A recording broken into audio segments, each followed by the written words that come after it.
So halfway through the canola oil cleanse, that's when I start feeling it. But, hi guys, how you doing? This is Isaac, the full-time Anderson. This is Tyler. I got promoted at work, Keen. Hey, look at that! We both got promoted at work! All right, yeah! It's not a pay raise, but I do increase my membership level. And also, look at this. We have a bunch of new lights that you can't see, but a lot of big things have happened this week. And get this? You ready for this? Yeah, I'm One, ready. two. Oh, no, sorry. There we go. All right, we have two camera angles. Sorry, What, camera almost one? made to look like a fool there. Camera 2? Camera 1? You ready? Camera Back 1? here. Awesome. Where's camera 2?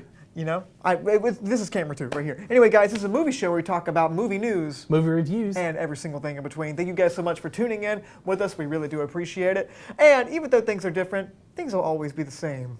And speaking about always being the same, but changing up slightly, Andy Serkis, the man responsible for Gollum and assistant directing on the Hobbit movies. So you talking about? I've heard this. I've heard about this.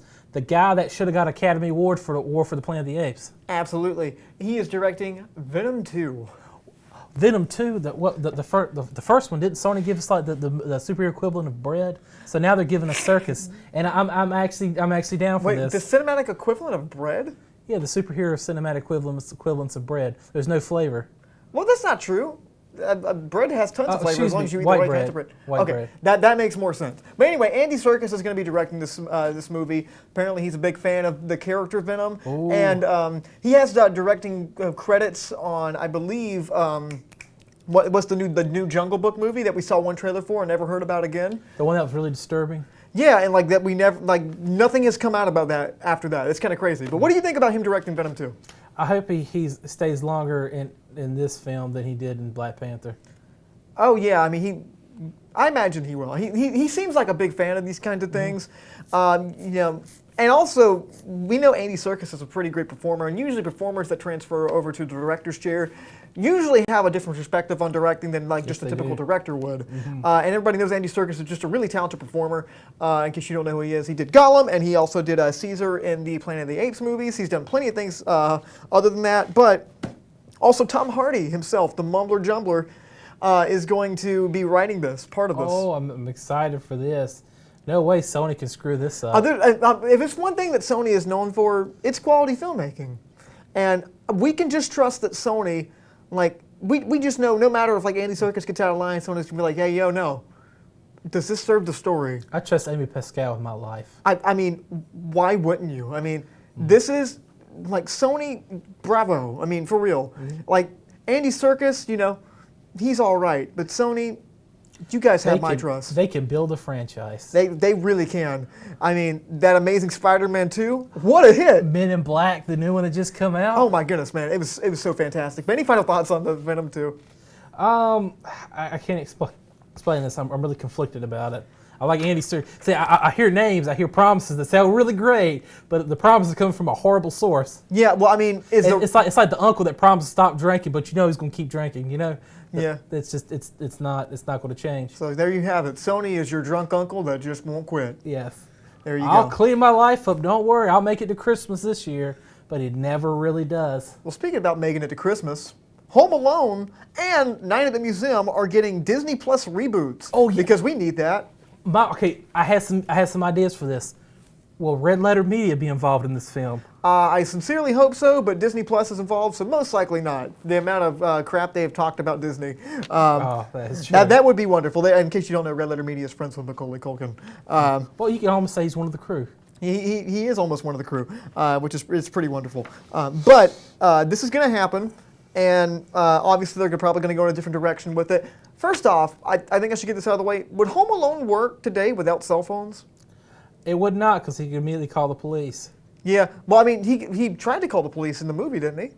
Or I'm talking cell phones. You would always be able to get in touch with them, and Mom, I'm at home, and they turn around and come pick him back up from the airport. Or without the internet or something, you know, it wouldn't work really. Or if they were competent criminals, and actually had a gun. Well, I mean, he can be in the airport and text his mom. He's like, "Where you at, yo?" And got on the plane with them. Simple as that. But also, Night at the Museum is getting a reboot too. It feels like we just had one of those not long ago, didn't we? I think Rami Malek was in it. Rami Malek was in the last one. Didn't we have 2 or 3 of these? I think. And Ben Stiller was in it, I think. Yeah, it's been a while since I've seen these movies. It had old people in it. It had old people in it. But what do you think about these movies getting remade, period? Why? I think we've already established that. Wait, we're going to get this money. Oh, that's it. I forgot money makes things move. Absolutely. And that's pretty much the only reason these things exist. Disney Plus, we've talked a little bit about Disney Plus in the past. They're really trying to move everybody to the streaming service, and it's been announced, I think it's going to be like a $12.99 streaming service with that, Hulu, and ESPN. Now, I'm excited for this because it's going to start the war of the streaming services. You have every studio that has their own streaming service, and they're not going to last. They're going to fail. You're going to have something that's going to get absorbed. It's just going to be, they're going to be all-out war. They're going to lower all their rates. I guarantee you they're probably within 2 years, it's going to be like $1 for subscriptions. I mean, they're probably going to be selling them like a nickel a pop, basically. Yeah. And I don't know. I mean, Disney, like I always say, it's just like they make really like bland, solid movies, and for the most part, you know, they make good, competent films, but nothing really blows me away about them because they try to appeal to pretty much everybody all in one, which usually makes a movie not very fun to watch. We get another Star Wars. We get Star Wars, The Last Jedi. But as far as them rebooting this, I don't particularly care. I don't really care about getting Disney Plus very much. This doesn't make me want it anymore. I'm just curious to see how exactly they're going to go about this. Especially like I don't think like once again Home Alone. I don't think it would work in the real like modern day world. It worked back in the '90s. And Night at the Museum. I feel like we just got over that. Why do we need to reboot it? Again, money. But any final thoughts on this? Yeah, I do have some final thoughts about this. What's that? Do you think they're going to make it? Do you think it's going to? I mean, the studio. I mean, the Disney Plus. You think it's going to last? Yes, absolutely. They have with just the Marvel stuff and like all the catalog of Disney's things. Yeah, absolutely. So you think it's going to last longer than NBC streaming service? Have like The Bachelor. Yeah. The Bachelor. Well, I mean, they also have The Office, I think, because The Office is moving off of Netflix.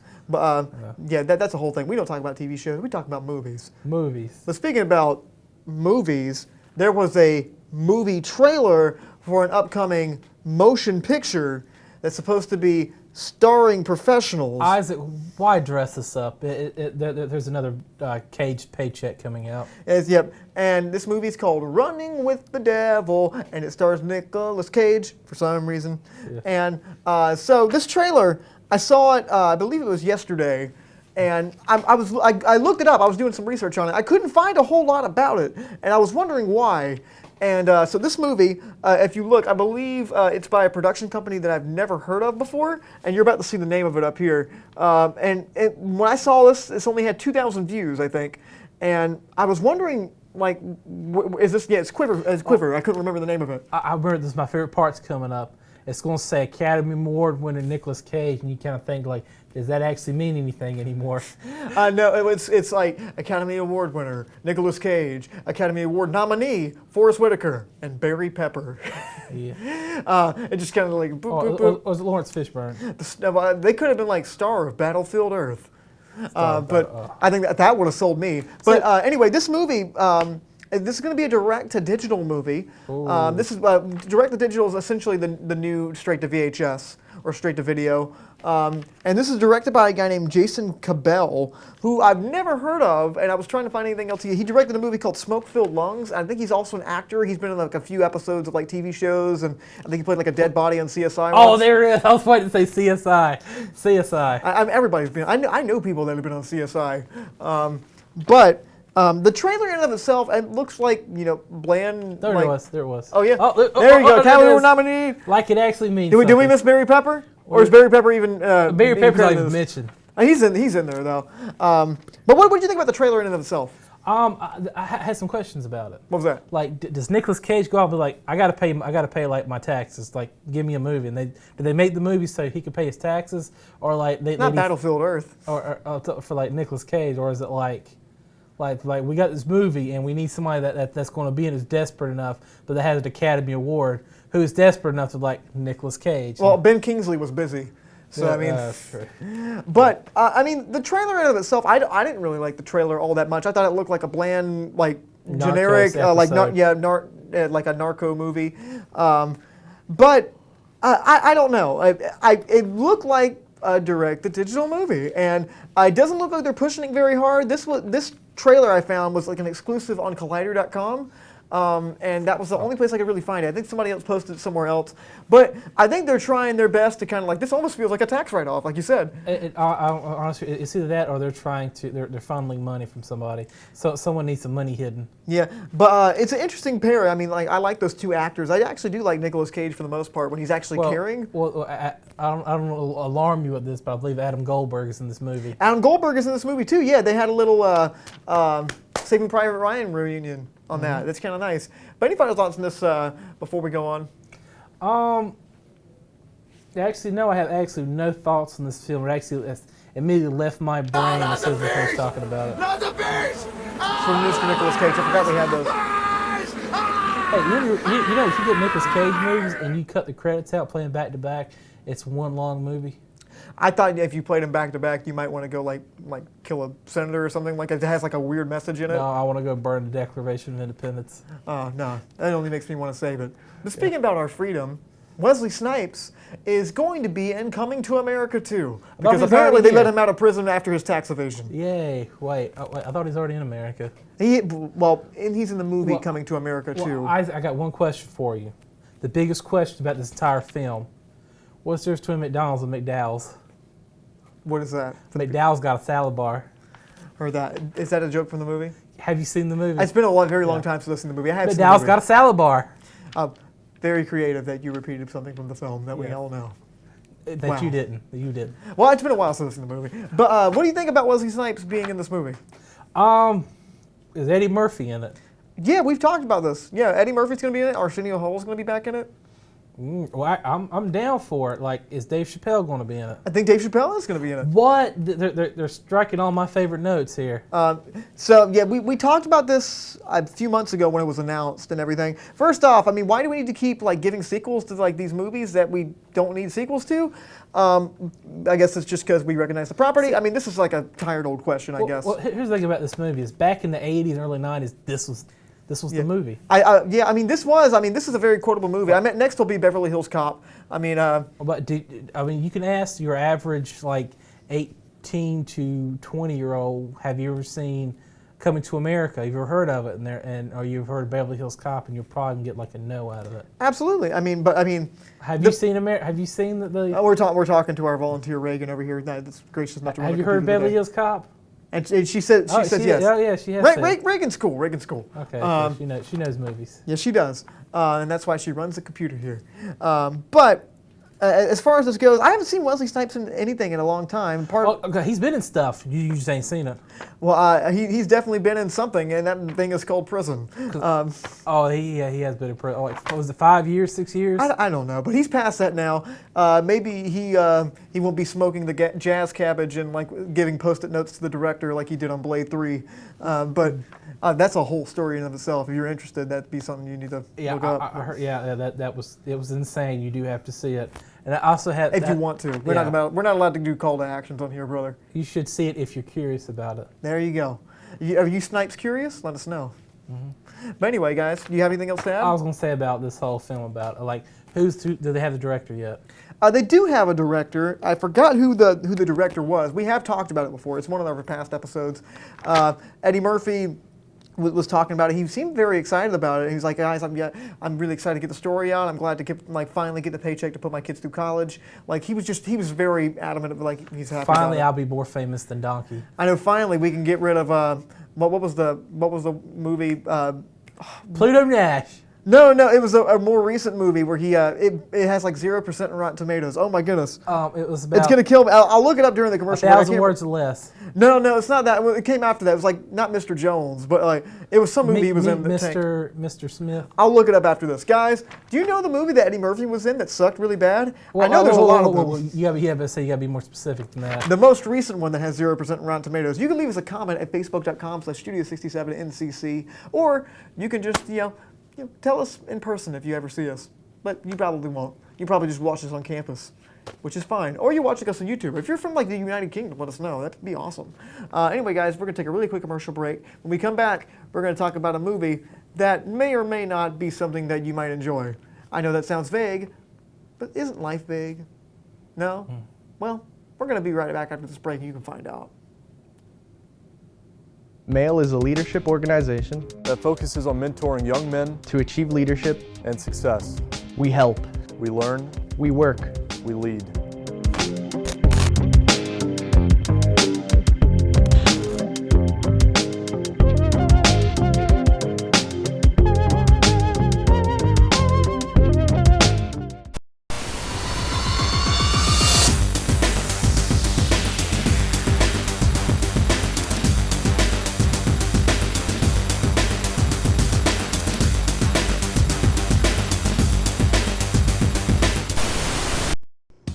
When it comes to culinary arts, Nash Community College is here to turn your burning passion for food into a career.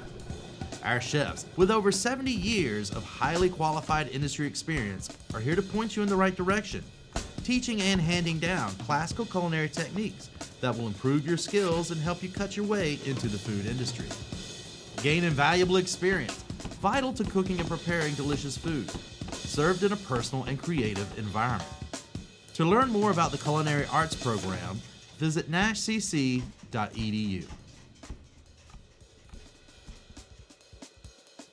The movie's called Mr. Church, by the way, from Eddie Murphy's Tank. Yeah, not like, but like more like Tank. Guys, welcome back to Big Big Cinema. My name is Isaac the Full-Time Anderson. I am Tyler. I'm still promoted. Ain't lost my job yet, Keen. And guess what? We have a movie review that we're about to spit into your face, and Calvin you and Hobbs. are going to hear all about what we're about to say. That sounded kind of like gross, what we did. So anyway, Calvin and Hobbs is our movie. the movie this week is a wonderful movie about an Asian American family that goes over to their Chinese grandmother who is dying of lung cancer to go say their goodbyes. But the twist is they haven't told their grandmother Big yet. Trouble in Little China. Well, they haven't told the grandmother yet, so they bring all the family in and the ruse of a wedding so they can make their goodbyes while she lives in ignorance. And what a beautiful story that was. But that wasn't the movie we're reviewing this week. Dasani did a good job in it. Yeah, this is Hobbs and Shaw. Hobbs and Shaw, a movie about Mission Impossible 2 with cars. This movie is about something and involves two muscly men fighting. Yes. I know that really narrows it down what we're doing, but Tyler, what is Hobbs and Shaw about for real?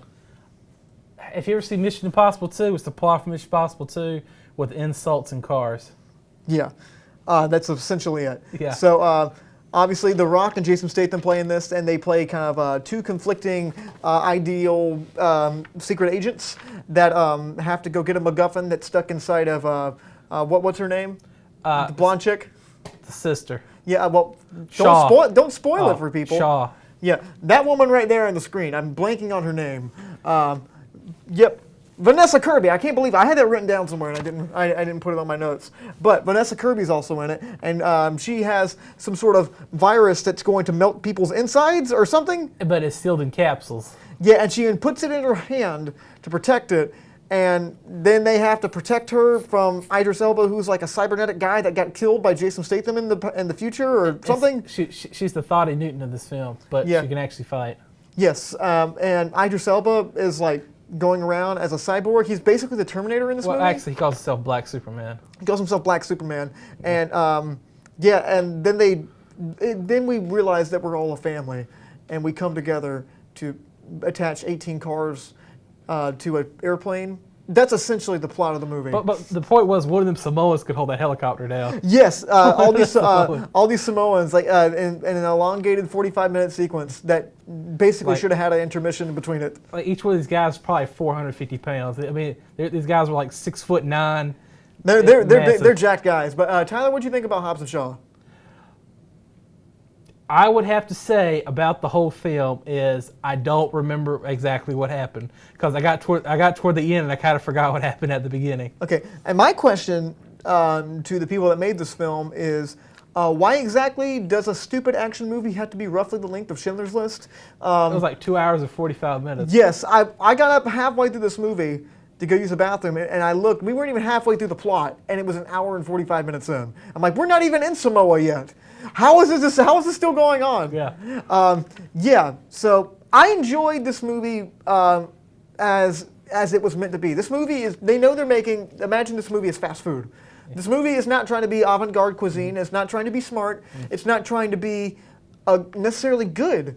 It's just trying to use these two actors To make money. to make money, and to have funny, whippy, improvisational dialogue, and loosely veiled stories like that is basically just a connect the dots plot, and a simple got to get the thing, and ticking clock. She has the most deadly MacGuffin in Yeah, movie history. and there's a ticking clock element too, because she's going to die in 3 days because it's going to release in her bloodstream like it was supposed to anyway. They keep saying 3 days, 3 days, 3 days, and they go to Samoa, and they go to London, they go to Russia. They go everywhere. I was just thinking, like, Oh, what? that's right, they did go to Russia in this movie, didn't they? They go to like Chernobyl. He's like, the most godforsaken place. Like, she's in California, and then it turns out they were in like Chernobyl. Yeah, it goes everywhere. So I mean, Yeah. as far as like The Rock and Jason Statham, what do you think about them like just Okay, together? like pull this out, keep those two together. I thought they were great. Yeah, they were fun together. fantastic. They have a really good chemistry together, And it really feels like they actually really do hate each other. because they probably do. Yeah. They probably had to Photoshop them in between each other. Yeah. I'd like they'd have to do on with Vin Diesel and The Rock. And I have never seen so many witty insults. Yeah, well, I imagine part of those were like ones they just came up with, or Jason Statham's actually a really funny guy. Have you ever seen the movie Spy, directed by our favorite director Paul Feig, director of Ghostbusters 2016? He was actually really funny. That was a hilarious movie. Hey, because he was auditioning for the Newsies. Yeah, he was really funny in that movie. hilarious. He's got some comedy chops. And the movie's actually got some pretty decent action because it was directed by a stuntman. I forgot what the guy's name was, but yeah, this sequence was pretty cool. I thought the themes of family were kind of like, does every movie have to be like, it's all about family? It's like what Carrie Fisher says about episode 8. She's like, it's about family. It's all I about. can't talk ill about the dead. I believe at the end Shaw learned the meaning of Ohana, which means no one gets left behind. Was Lilo and Stitch? Yeah, it's Lilo and Stitch. It was like Lilo and Stitch, but if Lilo was like 5'10" and bald. Yeah, and jacked. Yeah, Jack. Yeah, that's true. But I mean, they had it was a very, very loose story. There's some really cool cameos in this. I guess very slight spoilers for Hobbs and Shaw in case you didn't want this movie spoiled for you.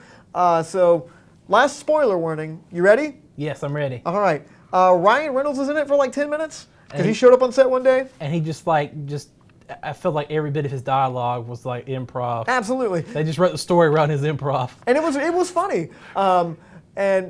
He appears at one of the 18 end credit sequences that they have. Yeah, there was a lot of them.